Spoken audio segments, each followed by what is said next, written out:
Kita berdoa. Tuhan, ini kami yang telah mempersiapkan hati dan pikiran kami untuk merenungkan kebenaran firman-Mu. Maka berbicaralah pada kami sekarang, karena kami siap dan sedia untuk diperbaharui oleh kebenaran firman-Mu. Dalam Kristus Yesus, firman yang telah menjadi manusia, kami datang dan berdoa. Amin.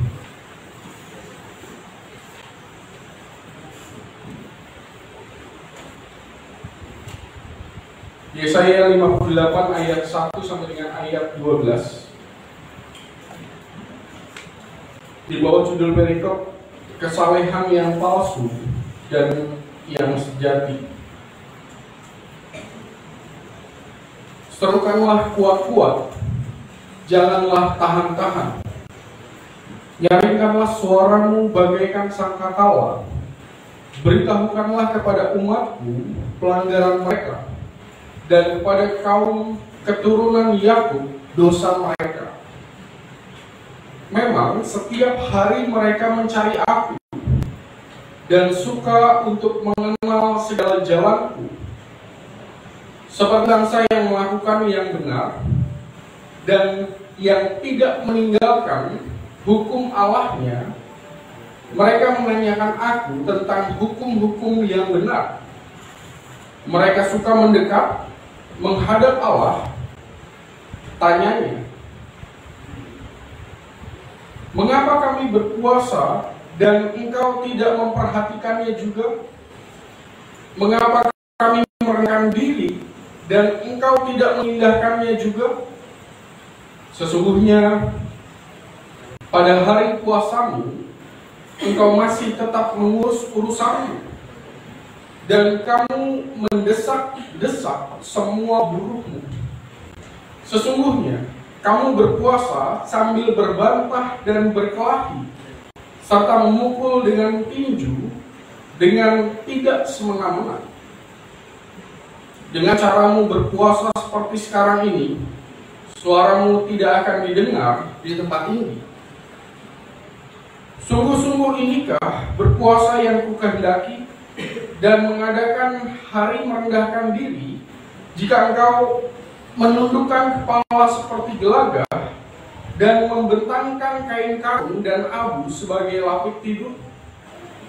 Sungguh-sungguh itukah yang kau berpuasa, mengadakan hari yang berkenan pada Tuhan? Bukan. Berpuasa yang kukehendaki ialah supaya engkau membuka belenggu-belenggu kelaliman dan melepaskan tali-taliku, supaya engkau memerdekakan orang yang teraniaya dan mematahkan setiap hook, supaya engkau memecah-mecah rotimu bagi orang yang lapar dan membawa ke rumahmu orang yang miskin yang tak punya rumah. Dan apabila engkau melihat orang telanjang, supaya engkau memberi dia pakaian dan tidak menyembunyikan diri terhadap saudaramu sendiri. Pada waktu itulah terangmu akan merekah seperti fajar, dan lukamu akan pulih dengan segera. Kebenaran menjadi barisan depanmu, dan kemuliaan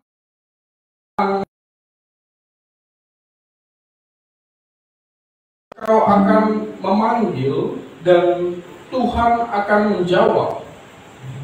Engkau akan berteriak minta tolong, dan Ia akan berkata, ini aku.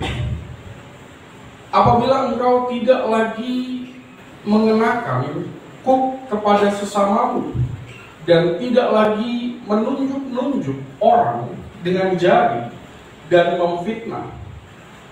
Apabila engkau menyerahkan kepada orang lapar apa yang kau inginkan sendiri, dan memuaskan hati orang yang tertindas, maka terangmu akan terbit dalam gelap, dan kegelapanmu akan seperti rembang tengah hari.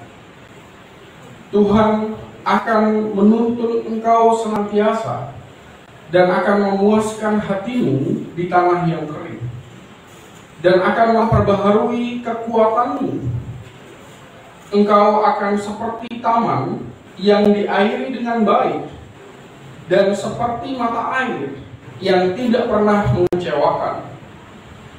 Engkau akan membangun reruntuhan yang sudah berabad-abad, dan akan memperbaiki dasar yang diletakkan oleh banyak keturunan. Engkau akan disebutkan yang memperbaiki tembok yang tembus, yang membetulkan jalan supaya tempat itu dapat dihuni. Sampai sedemikian jauh pembacaan Alkitab kita hari ini. Yang berbahagia adalah kita sekalian yang bukan hanya sekedar membaca, merenungkan, tapi lebih daripada itu kita mau melakukan apa yang menjadi kehendak Tuhan dalam keseharian kita. Haleluya.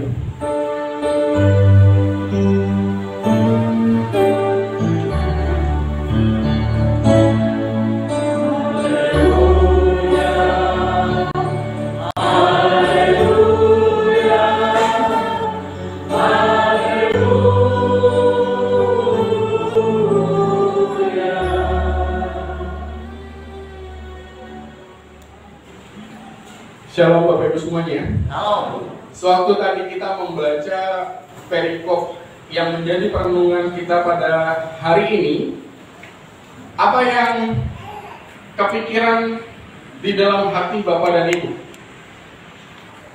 Tadi kan kita baca-baca tuh semuanya. Ayat 1 sampai dengan ayat 12. Apa yang kepikiran dalam hati Bapak dan Ibu sewaktu membaca? Mungkin dulu ada yang sempat kepikiran dulu ya, oh berarti ini Tuhan melarang puasa, padahal bukan itu maknanya. Bukan. Masa Tuhan melarang seseorang berpuasa? Toh kita pada akhirnya orang Kristen juga boleh berpuasa. Itu dulu pikiran. Mungkin ada. Sekarang ada yang kepikiran yang lain. Saya kepikiran satu kata. Ngeri. Saya kepikirannya sewaktu membaca perikop kita hari ini, pikiran saya ngeri. Kenapa? Karena coba lihat dan perhatikan dalam perikop kita, Tuhan ngomel. Saya boleh nggak sih pakai bahasa ngomel?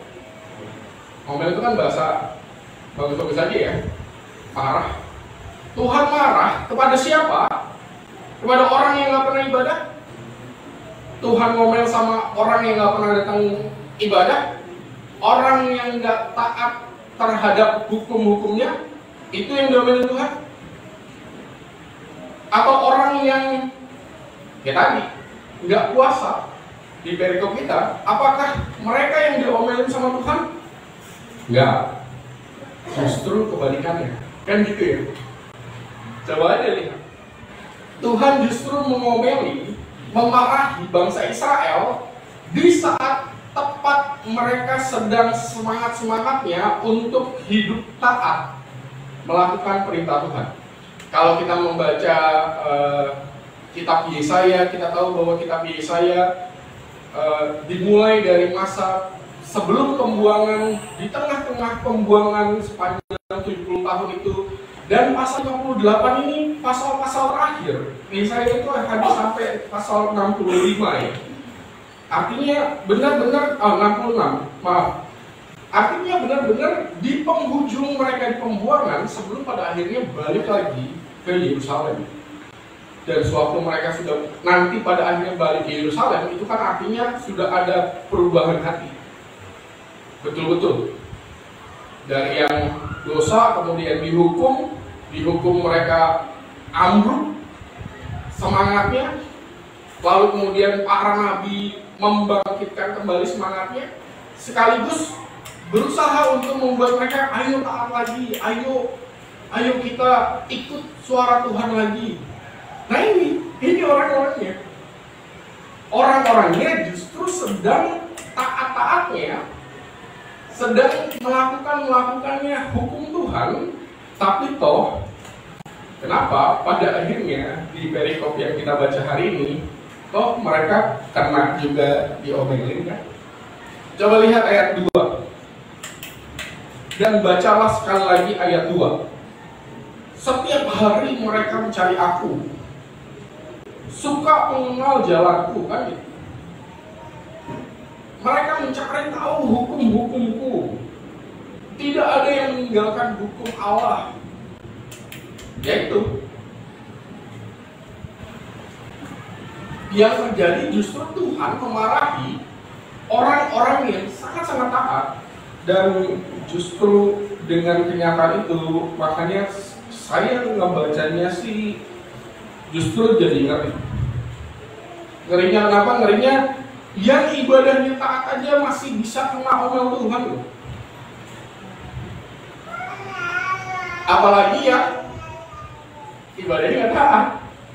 Nggak ada yang kepikiran bahwa oh tuh yang ibadahnya taat aja diomelin sama Tuhan. Untung saya ibadahnya jarang-jarang, makanya saya nggak bakal diomelin sama Tuhan. Ini salah dong pikirannya kalau kayak gitu. Yang taat aja masih kena omel sama Tuhan, apalagi yang nggak taat. Jadi jangan kepikiran bahwa itu taat diomelin, mendingan saya dong nggak taat. Kebalik pikirannya. Taat aja masih bisa diomelin, apalagi yang nggak taat. Sekarang mari kita lihat ayat 3. Ayat 3 kalimat yang paling awal. Inilah responnya orang Israel.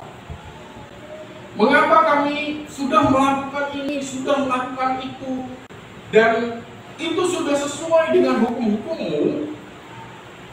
Ya itu kan mereka bertanya ke Tuhan karena mereka belum tahu bahwa Tuhan ngomel kan ya. Baru sewaktu Yesaya menyampaikan perikop kita hari ini, barulah mereka tahu bahwa oh saya ternyata dimarahin sama Tuhan. Bayangkan begini Bapak dan Ibu, sewaktu mereka tahu bahwa justru taatnya mereka melakukan perintah Tuhan, justru sewaktu mereka taat dan diomelin sama Tuhan, bayangkan apa yang ada di perasaannya orang Israel. Saya sih kebayang kalau misalnya saya jadi salah satu orang Israel yang ada di zaman itu, dan kemudian Nabi Yesaya-nya mengatakan bahwa kamu begini, firman Tuhan mengatakan begini, dan itu memarahi kita yang sudah taat, maka responnya adalah aduh ini Tuhan ribet banget ya. Kenapa sih kita nggak bisa pakai kayak misalnya oke Tuhan saya melakukan bagian saya, dan Tuhan nggak usah ngomong lagi tentang bagian yang lain dalam kehidupan saya. Yang pentingnya saya udah datang, saya beribadah, saya puasa, selesai. Tuhan sudah senang, saya sudah melakukan yang terbaik buat Tuhan, dan bagian yang lain ya udah, nggak usah dilihat. Jadi saya terbayang bahwa orang Israel akan menganggap Tuhan ribet sekali. Padahal kan sebenarnya masalahnya udah selesai. Kalau ukurannya hanya Tuhan ngasih hukum, ini ada orang, Tuhan saya udah loh melakukan hukum ini, buktinya saya puasa, buktinya saya beribadah, buktinya saya mengenal hukum-hukum Tuhan. Contohnya, coba lihat ayat 5. Saya Bapak dan Ibu pikiran tentang apa yang saya pikirkan nggak ini? Di sini kan tentang sungguh-sungguh inikah berkuasa yang kukehendaki, dan kemudian ada kalimat dan membentangkan kain karung dan abu sebagai lapis tidur. Kepikiran yang saya pikirkan, berarti mereka berpuasa, orang Israel nih ya, mereka berpuasa, tapi di sepanjang hari, apa bahasa Sundanya apa? Dogoleran. Itu bahasa Sundanya. Udah rebahan aja sepanjang hari, dan pada akhirnya nggak melakukan apa-apa, sehingga pada akhirnya di bagian-bagian yang tadi teguran Tuhan, suatu Tuhan bilang ada orang yang menderita, ada orang yang teraniaya, tapi nggak mau ditolong. Ya, kira-kira kayak gitu. Oke. Jadi persoalan gimana Bapak dan Ibu? Saya punya satu gambar untuk ya semoga menggambarkan persoalannya di mana ya. Gambarnya, nah ini dia. Ada yang pernah waktu sekolah nyoba hal yang seperti ini?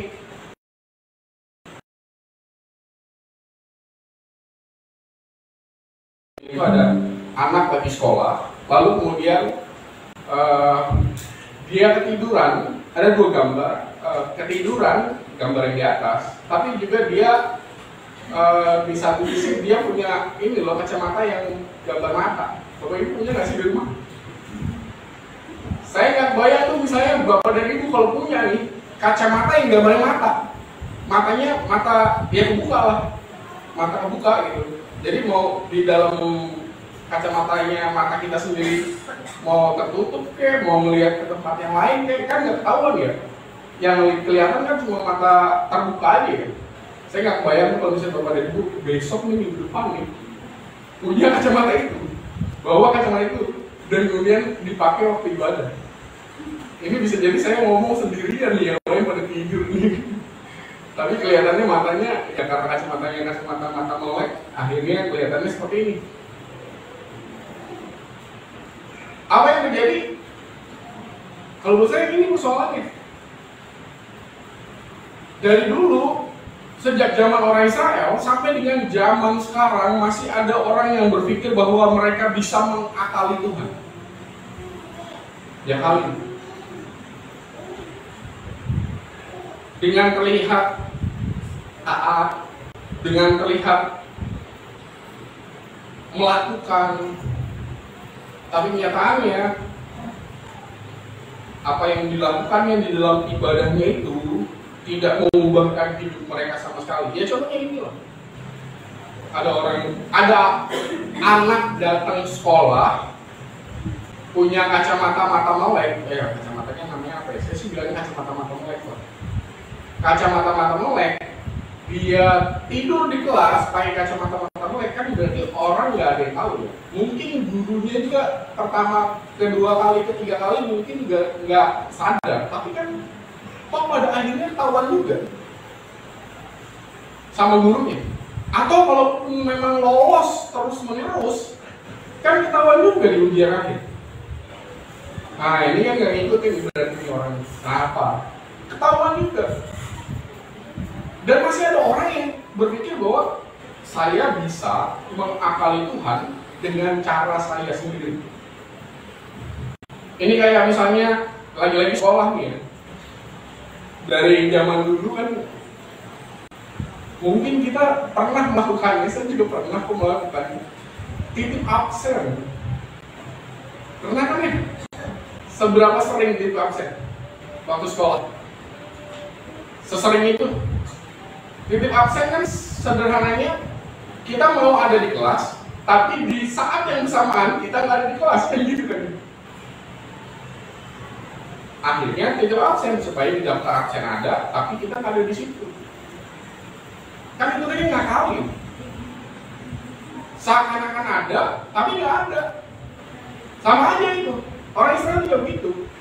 Seakan-akan mereka ibadah, tapi ternyata dalam keseharian mereka sama sekali tidak menunjukkan hasil apa-apa dari ibadah mereka.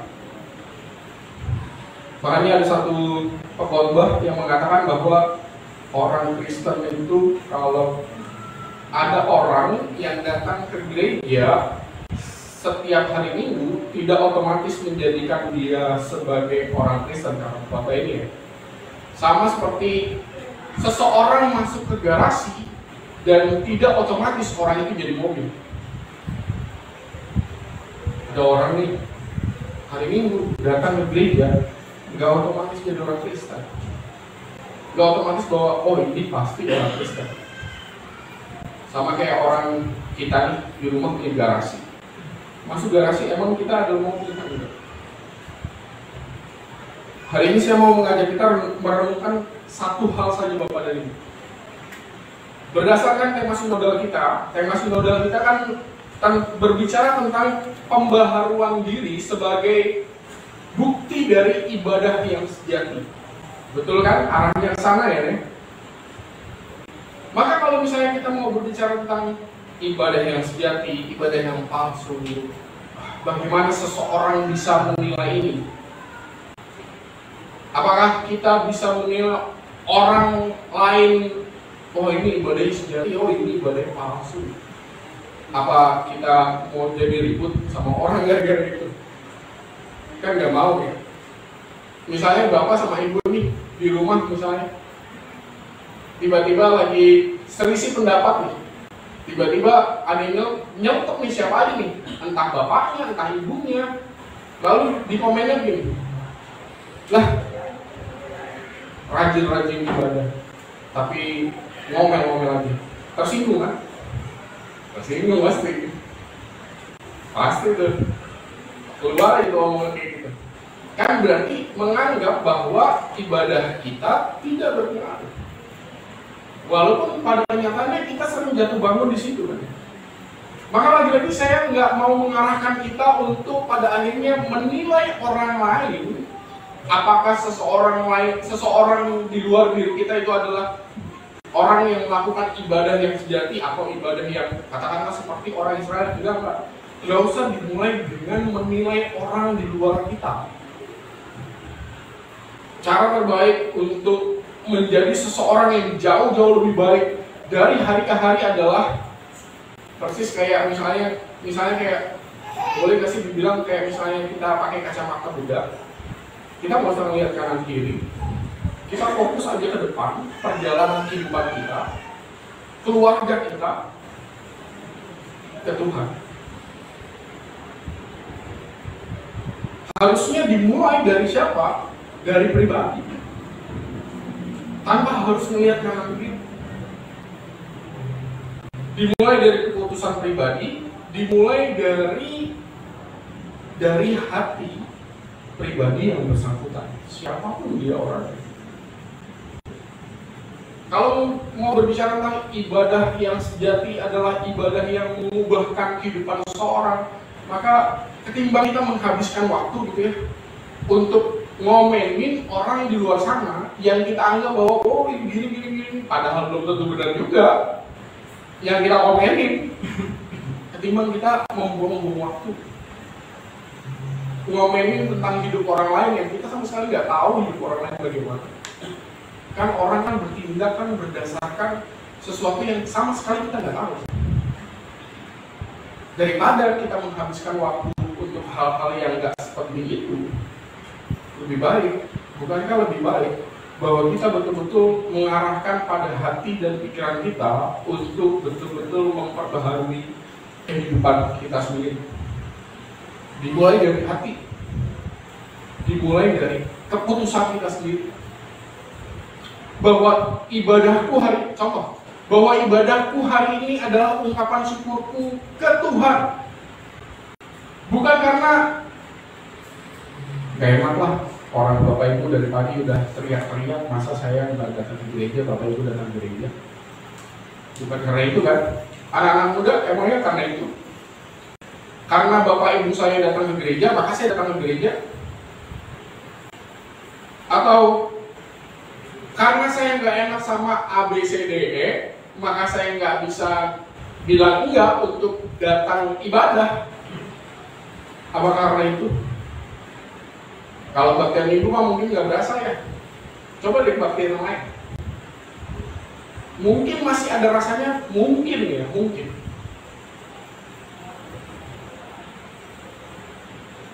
Datang ke Tuhan itu alasannya apa?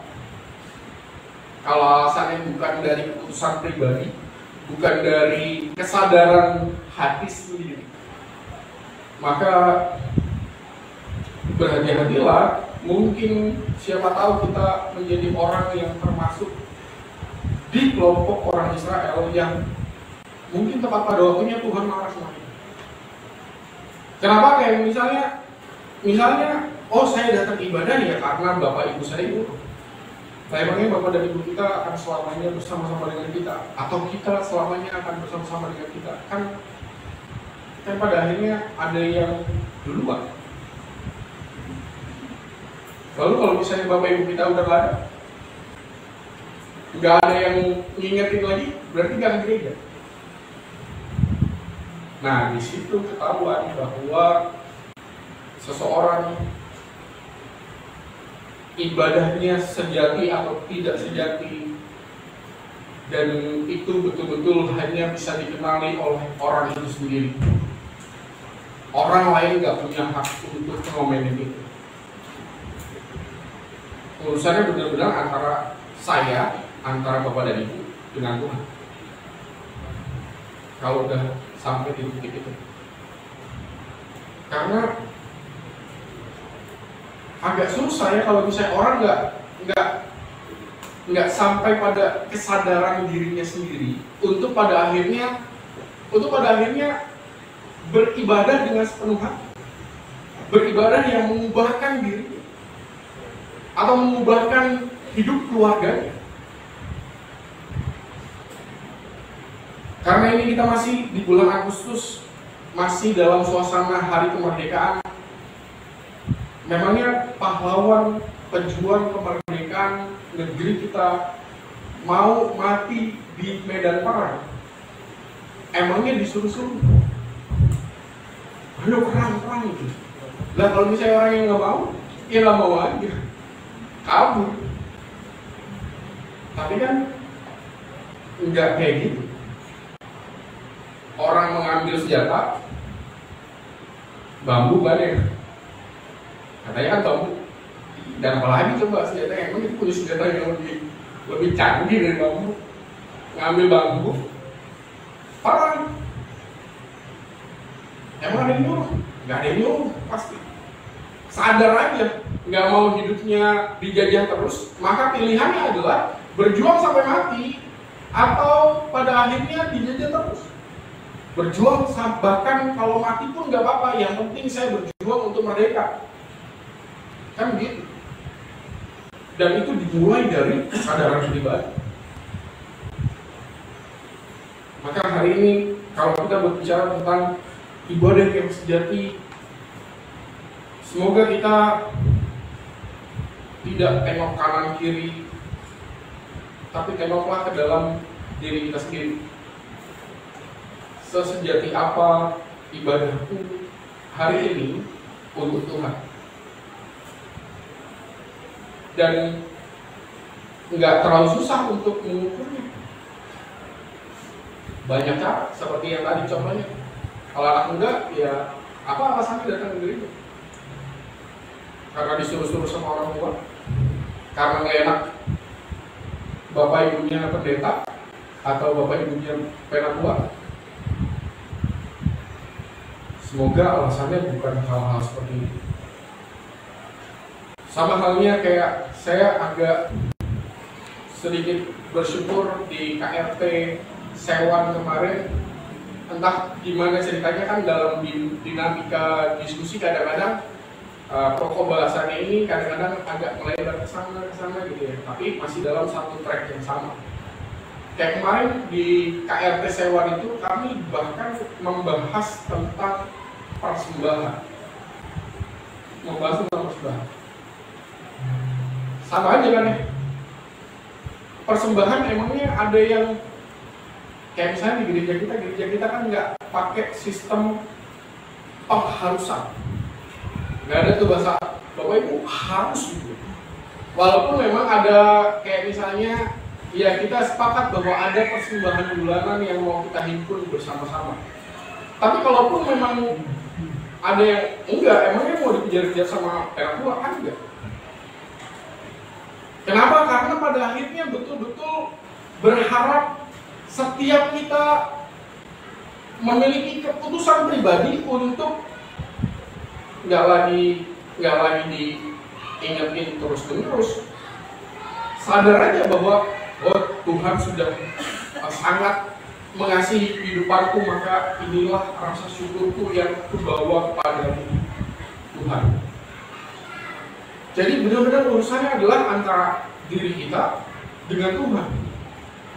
Gak mandang yang lain lagi. Gak mandang yang lain lagi. Bapak dan Ibu gak mandang ke saya, atau gak mandang ke penatua. Sewaktu kita membawa rasa syukur, mandangnya kan ke Tuhan langsung. Sama kayak kemarin saya ngomong bahwa Saya tuh belajar untuk pada akhirnya kita pernah ada di zaman dimana kita tuh flat banget gitu ya. Flat pakai yang bagian paling kecil. Pernah kan ya? Pernah tuh. Flat pakai bagian paling kecil. Dan kita merasa biasa aja. Pasti kita akan pernah ada di masa itu. Tapi apa iya kita mau terus-menerus ada di masa itu? Sampai udah setua ini nih, sampai saya nih umur sekarang udah 39, masa saya mau masih pakai pemahamannya itu? Kan enggak ya? Kemarin saya ngasih contoh ke diri saya aja. Saya itu kadang-kadang kalau misalnya kita kan menimbun persembahan dan kita mempersiapkan, dan suatu mempersiapkan itu suatu saya tergoda untuk ngasih bagian yang paling kecil. Kayak ada suara teriak gitu, iya boy, itu beli nasi padang aja sekarang 25.000, bener gak? Bener ya? Yang paling murah berapa sih? 15.000 ya? Ada ya? 15.000 lah. Atau yang paling murah bulannya masih ada yang 10.000. Itu kayak ada yang ngomong kayak gitu. Ingat ya, nasi padangnya 10.000, nggak malu.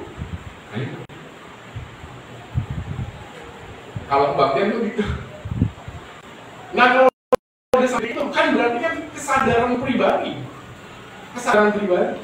Untuk pada akhirnya, kalau saya datang membawa rasa syukur saya, dan kemudian di satu sisi saya merasa malu gitu ke Tuhan, maka disitulah kesadaran pribadi.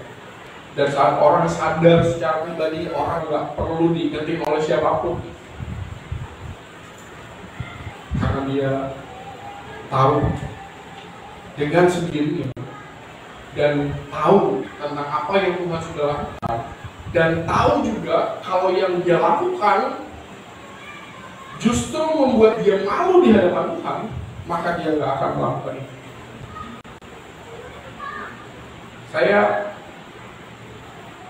agak bingung dengan kita sebagai gereja Tuhan di GKP Tangerang. GKP Tangerang tuh bukan gereja yang besar, iya bukan, tapi juga bukan gereja yang kecil. Kita tuh gereja yang berkembang.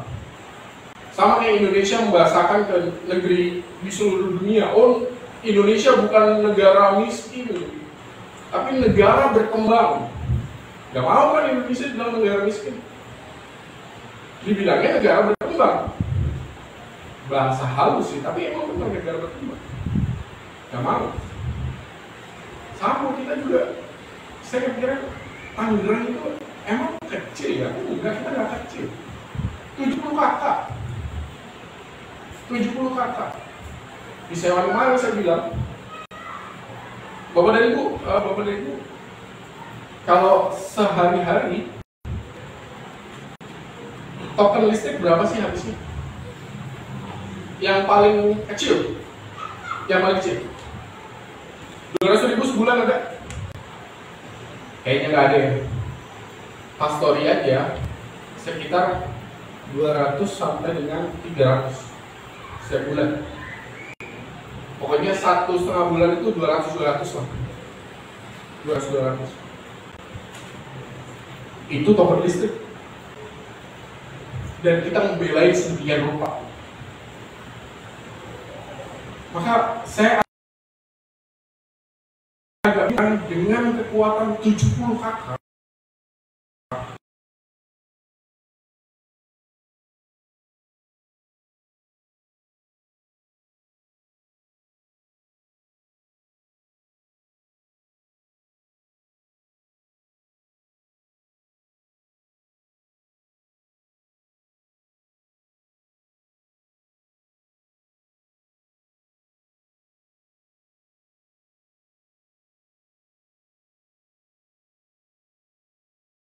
Kita sama-sama nggak akan ada di dunia. Hari ini semoga kita sama-sama mengingat tentang kebersamaan kita. Bapak dan Ibu, saya nggak cuma ngomong tentang Bapak dan Ibu, tapi juga ngomong tentang keluarga saya. ini tantangan kita bersama, ini kewajiban kita sama-sama. Dan mari kita saling mengingatkan sehingga pada akhirnya apa yang seharusnya tampak dalam kebersamaan Gereja Kristen Pasundan di Tanggerang, itulah yang benar-benar kita lihat. Contohnya ya paduan suara itu. Gak ada yang percaya. Tapi kalau kita bisa, sama aja. Mungkin karena kita terlalu menilai serendah itu diri kita, keluarga kita, atau bahkan jemaat kita. Jadi selamat memperbaharui diri terus-menerus, selamat memperkuat barisan kita, supaya pada akhirnya Bapak dan Ibu bisa melihat GKP Tanggerang yang sama sekali berbeda dari apa yang kita lihat sekarang atau bahkan kemarin-kemarin. Tuhan menolong, amin.